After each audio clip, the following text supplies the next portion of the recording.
Paano kung may time machine talaga? Babalik ka ba sa nakaraan para itama yung mga mali mo? Siguro ako hindi na. Kasi dahil sa mga mali kong yun, marami ako natutunan. At kung bakit ako matatag ngayon, dahil sa mga pinagdaanan ko nung nakaraan. Wala namang perpektong tao, lahat nagkakamali. Ang mahalaga ay bumabangon tayo muli sa bawat pagkadapa natin. Mahalin mo na lang kung ano ka ngayon at kung anong meron ka. Dahil kung patuloy tayong kakapit sa nakaraan, baka yung mga bagay na meron ka ngayon, eh hindi mo na mapahalagahan.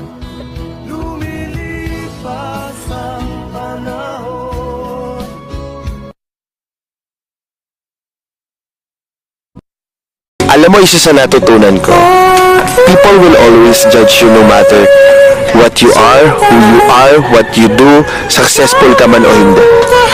Wala na yatang nakakatakas sa sistema na gano'n, no?